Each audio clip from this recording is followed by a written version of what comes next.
সকাল, এক অপূর্ব প্রশান্তিতে ভরা সময়। একটি সরু কাঁচা রাস্তা সোজা চলে গেছে দূর রাস্তাটির দুই পাশে। পাশাপাশি বয়ে চলেছে দুটি শান্ত পুকুর। জলের উপর কুয়াশার আস্তর যেন স্বপ্নের মতো এক ছবি।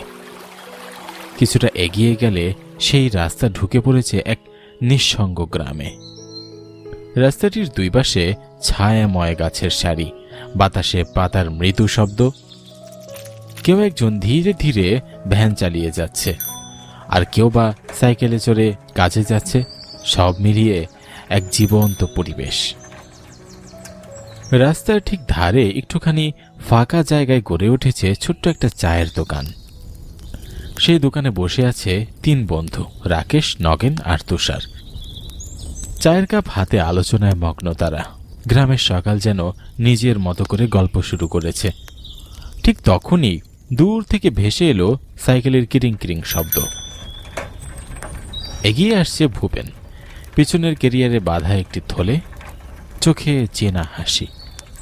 সাইকেলটা দোকানের একপাশে ঠেকিয়ে হাঁপাতে হাঁপাতে এসে বসে পড়ল। হরিপদ তখন চা এগিয়ে দিল। হরি কাকা, তোমার চায়ের তুলনাই হয় না। সকাল জানি একদম তাজা হয়ে গেল। তা কি রে, তোদের খবর কি? তোর জন্যই তো অপেক্ষা করছিলাম রে। তুই ছাড়া কি চায়ের আড্ডা যাবে? একদম ঠিক কথা বলেছো নগেন। তা তুই এই সময় সাইকেল নিয়ে এলি, কোথাও যাবি? আরে আর বলিস না, আমার মাসির মেয়ের কাল বিয়ে। মাসির বাড়িও যায় না অনেকদিন। মায়ের সাথে জমি নিয়ে ঝামেলা হয়েছিল, কিন্তু দিদি আর চিঠি পাঠিয়েছে। এখন আর না গিয়ে পারি বল? তা আমাকে একটু বাজারে যেতে হবে, তাই সাইকেল নিয়ে বেরিয়ে পড়লাম। আর শোন, কাল সন্ধ্যায় তোরা তিনজন আমার সাথে যাবি, আগেই বলে দিচ্ছি কিন্তু। আরে তোর মাসির মেয়ের বিয়ে, সেখানে আমরা গিয়ে কি করবো বল? বাড়ি থেকে কেউ যাবে না রে, মায়ের অনেক রাগ, তাই তোদের নিয়ে যাব। কাল ঠিক সময় রেডি থাকবি, ঠিক আছে? কিছুক্ষণ আড্ডার পর ভূপেন উঠে দাঁড়ালো, চায়ের কাপটা খালি করে সাইকেলের হ্যান্ডেলে ঝুলিয়ে দিল থলেটা। ভূপেন সাইকেল নিয়ে চলে গেল গ্রামের পথ ধরে। সেই পথ পেরিয়ে পৌঁছে গেল বড় বাজারে। সারি সারি দোকান সেখানে। তার সোজা গন্তব্য বাজারের এক কোনায় থাকা সেই পুরনো মিষ্টির দোকানে। দোকানের নাম নীলকান্ত মিষ্টান্ন ভাণ্ডার। দোকানের সামনে দাঁড়িয়ে আছেন দোকানদার নীলকান্ত, মুখে সেই চেনা হাসি। ভূপেন সাইকেলটা ঠেলে দোকানের সামনে গিয়ে দাঁড়ালো। কি গো নীলকান্ত কাকা, কেমন আছো? তা ভালো আছি ভগবানের কৃপায়। কি লাগবে সেটা বললো? হ্যাঁ গো কাকা, আমার 5 কেজি মিষ্টি লাগবে, ঠিক আগামীকাল সন্ধ্যায়। হ্যাঁ, তুমি বানিয়ে রেখো। বাবা ভূপেন, তুই বড় আশা করে এসেছিস, কিন্তু এত ঝামেলা হয়ে গেল বল দেখি। কেন কাকা, কি হলো? আমি আজ রাতে একটা দরকারি কাজে শোয়ারে যাচ্ছি। কাল আস্তে আস্তে সন্ধ্যা হয়ে যাবে। কাল আমার দোকান তো বন্ধ থাকবে রে বাবা। ও কাকা, সত্যিই তো বড় মুশকিল হয়ে গেল। ভাবলাম তোমার থেকেই নেব। আচ্ছা কাকা, ঠিক আছে, আমি আসি। একটু চুপ করে দাঁড়িয়ে থাকলো, তারপর ধীরে ধীরে সাইকেলটা ঘোরালো। চেনা বাজারের কোলাহল পিছনে ফেলে হতাশ মনে সে আবার রওনা দিল। রোদ তখন একটু নরম। রাস্তার ধারে দাঁড়িয়ে থাকা গাছগুলো যেন চুপচাপ ভূপেনের মন খারাপটা বুঝে নিচ্ছে। পরের দিন সন্ধ্যা। আকাশের রংটা বদলে গিয়ে ধূসর কমলা ছোঁয়া পেয়েছে। গ্রামের কাঁচা রাস্তা ধরে এগিয়ে চলেছে একটি গরুর গাড়ি। গাড়ির উপর বসে আছে 4 বন্ধু, ভূপেন, রাকেশ, তুষার আর নগেন। সবার মুখেই মিশে আছে এক উৎসবের আনন্দ। গরুর গাড়িটা চলে যাচ্ছে। চারপাশে এই সন্ধ্যা যেন এক অলৌকিক শান্তির চাদরে মুড়ে দিচ্ছে পথটাকে। ভূপেন, বেশ ভালোই হলো রে, তোর সাথে গ্রামের রাস্তাটাও দেখা হলো। কি যে সুন্দর, ভালোই লাগছে। তা বলছে ভূপেন, আর কত দূর তোর মাসির বাড়ি? রাত তো বেশ হয়ে আসছে। আর বেশি দূরে নয়, আমরা রাত 11টার মধ্যে পৌঁছে যাব। দিদির বিয়ে তো আজ রাতেই হবে। গরুর গাড়িটা ধীরে ধীরে চলতে চলতে একসময় হঠাৎ দাঁড়িয়ে পড়ল এক বিশাল বটগাছের সামনে। এই গাছের বয়স 100 বছরের থেকেও বেশি হবে। সেই ছায়ার নিচে বসে আছে গ্রামের বড় ছোট হাট বাজার। চারপাশে আলো ঝলমলে, সারি সারি দোকান দেখা যাচ্ছে। সব মিলিয়ে মনে হচ্ছে এ যেন এক মেলা বসেছে হাটে। তবে গরুওয়ালা রামু অবাক হয়ে বলে ওঠে, কি ব্যাপার, ওগুলো হাটে থেমে গেল কেন? আরে কাকা, দেখছো না সামনে কি বড় হাট লেগেছে, কত আনন্দ করছে সবাই। কেন চল তো হাটটা একটু ঘুরে দেখি, আর আমার মিষ্টিও এখান থেকেই কিনে নেব। আরে চল, মজা হবে, মিষ্টির গ্রানে ভালোই লাগছে। ওদিকে যেও না তোমরা, হঠাৎ রাস্তায় এভাবে গরু গাড়ি থেমে যাওয়া ভালো লক্ষণ নয়, শুভ। আরে কাকা, কি যে বলছো না তুমি, আমরা একটু ঘুরে আসি। তারা হাটের ভিতরের দিকে গেল। চারপাশে যেন মানুষের স্থল, একটা জীবন্ত নদীর মতো মানুষের ভিড় বয়ে যাচ্ছে। তবে কেউ কারোর সাথে কথা বলছে না। সবার আগে চোখে পড়ে বড় একটা মাছের বাজার।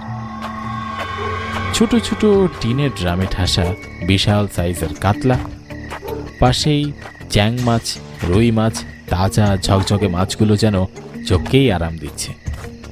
এরপরেই পাশে সাজানো তরকারির দোকান, সেখানে টাটকা কচুরলতি, সবুজ পুঁই শাক, লাল শাক আর কচি ধান পাতার গ্রান বাতাসে এক অন্যরকম গ্রান তৈরি করেছে। সেখানে একটা মিষ্টির দোকানও দেখা গেল, সেখানে টসটস করছে রসগোল্লা। দোকানদার বলছে সন্দেশ, নাড়ু, কালোজাম, যেন এক একটা মিষ্টির রাজ্য। কিন্তু অবাক করার বিষয়, হাটটাতে কোনো মানুষের সমাগম নেই। সেই একই মানুষগুলো ঘুরপাক খাচ্ছে, আর কেউ কারোর সাথে কথা বলছে না। যেটা কিনছে শুধু তাই দেখা যাচ্ছে। কিরে শোন, আমার জানি কেমন সুবিধার মনে হচ্ছে না জায়গাটা। যে মানুষ যে দোকানে দাঁড়িয়ে জিনিস কিনছে সে সেখানে আছে, আবার একই জিনিস বারবার চাচ্ছে, আবার তরকারিওয়ালাও তাই করছে। আরে তোর মনের ভুল, তুই বেশি ভাবছিস। ভূপেন, চল মিষ্টির দোকানে ওই দিকটায় চল। মিষ্টির গ্রানে তোরা বুঝি ওই দিকেই যেতে যাচ্ছিস? চল চল।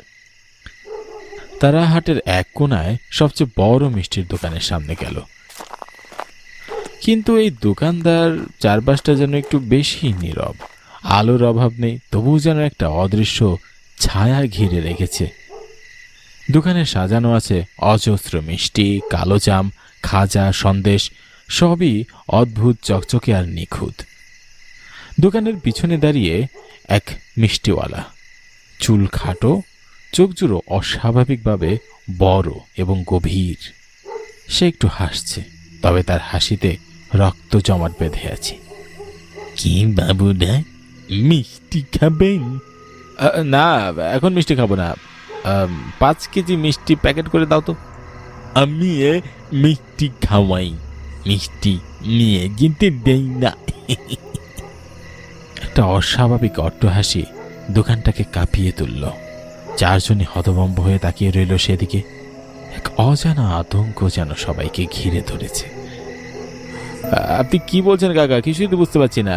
আপনি মিষ্টি খাওয়ান, নিয়ে যেতে দেন না, এটা মানেটা কি? এটাই এখানকার হাটের নীতি। আচ্ছা, আমি আপনাদের মিষ্টি দিই। আচ্ছা, আগে দেন তো দেখি, গ্রান দেখে খেতে মন চাচ্ছে।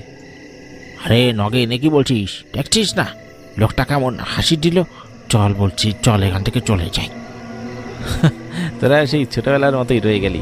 ওটা দেখতে একটু কেমন, কিন্তু তাকে তার দৈত্যের মতো লাগছে না। নে মিষ্টি খা, তারপর তোর ভয় কেটে যাবে। মিষ্টিওয়ালা হেসে একটা মাটির খোড়ায় তুলে দিল গরম গরম রসগোল্লা। রসে টলটল করছে। কেনেন বাবুদা, আমার হাতে বানানো, সারা জীবন মনে থাকবে। চার বন্ধু একে অপরের দিকে তাকাচ্ছে আর খাচ্ছে।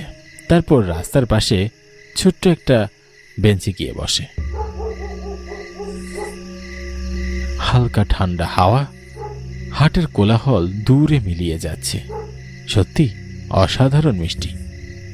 আর একটা আরাম আর একটা প্রশান্তি বুকের ভেতর ছড়িয়ে পড়ছে। আহ, মিষ্টির কি সুস্বাদু রে ভাই, কি বল নগেন? আরে একদম মনে হচ্ছে যেন অমৃত খাচ্ছি। তখন কি বললি যেন, লোকটা কি অদ্ভুত। ওয়েছে আর মজা নিস নে। ভূপেন, রাত হলো, এবার নে, আমাদের যাওয়া দরকার।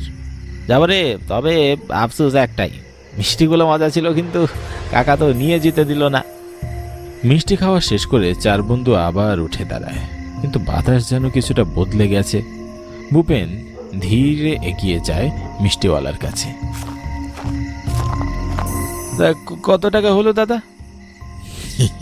আমি টাকা নেই না, আমি নেই প্রাণ। হঠাৎ তার মুখ আগের মতো আর নেই, তার চোখ দুটো লাল হয়ে গেছে। ঘন ছায়ার মাঝে সেই মুখটা যেন আরো বিভীষিকাময় হয়ে উঠেছে। নিঃশ্বাস ভারী হয়ে উঠছে। রাকেশ, তুষার, নগেন তারা কেউই কথা বলতে পারছে না। এক মুহূর্তের জন্য হাটের চারপাশটা নিস্তব্ধ হয়ে যায়। শুধু সেই পোড়া মুখের সামনে দাঁড়িয়ে আছে চারজন জীবিত মানুষ, যাদের চোখে এবার সত্যিকারের ভয়। ভূপেন, পালা পালা এখান থেকে। তোরা কই পালাবি? তোদের রক্ত খাবো আমি। মিষ্টিওয়ালার মুখের কথাগুলো শোনা মাত্র এক মুহূর্ত আর দেরি না করে সবাই দৌড়াতে লাগলো। হাটের ভিড় যেন হঠাৎ অদৃশ্য হয়ে গেছে। চারপাশে শুধুই নিস্তব্ধতা, তবে পিছন থেকে ভেসে আসছে কারা যেন হাসাহাসি করছে। সকাল, সূর্যের আলো ছড়িয়ে পড়েছে গ্রামের অলিতে গলিতে। গোটা বাড়ি ভরে উঠেছে আনন্দে। তবে তারা চার বন্ধুর মুখে রাতের সেই ভয়ের ছায়া। কি ভূপেন, তোরা কিছু খাচ্ছিস না যে? কিছু হয়েছে? মেশো, আমরা প্রাণ হাতে নিয়ে ফিরেছি। তোমাদের গ্রামে আসার সময় ওই বটগাছের নিচে ওই হাট বসেছিল, আমরা সবাই সেখানে যাই, আর সব মৃত লোক। কি বলছিস? কাল ছিল অমাবস্যার রাত, তোরা প্রাণে বেঁচে আসিস তাহলে? মানে কি হয়েছে? আপনি ঘাবড়াচ্ছেন কেন? কি হয়েছে খুলে বলুন না। সামনে বছর অমাবস্যার রাতে ওই হাটের শেষ রাত ছিল। সেখানে এক মিষ্টির দোকান থেকে সূচনা হয় আগুনে। পুরো বাজারের দোকান, সব মানুষ পুড়ে মারা যায়। কিন্তু এখন তোর কথা শুনে মনে হচ্ছে কাল আবার অমাবস্যার রাত ছিল। না না, ঈশ্বর তোদের বাঁচিয়েছেন। কিন্তু ভূপেন, তুই যে আসবি বাবা, আমাকে তো জানাসনি। এসো, দিদি চিঠি লিখেছিল, মা তো জানোই, জানলে আমাকে আসতে দিবে না, তাই বন্ধুদের নিয়ে চলে এসেছি। মনে রাখিস, ওদিক দিয়ে আর কখনো অমাবস্যার রাতে আর যাতায়াত করবি না। মেশোর মুখ থেকে পুরো রহস্যটা শুনে সকলেই পাথরের মতো চুপ হয়ে গেল। তাদের চোখ আবার আতঙ্কে ভরে গেল। তারা মনে মনে একটা প্রতিজ্ঞা করে ফেলল, যতদিন বাঁচবে আর কোনো দিন অমাবস্যার রাতে ভবানীপুরের সেই হাটের পথ পেরোবে না।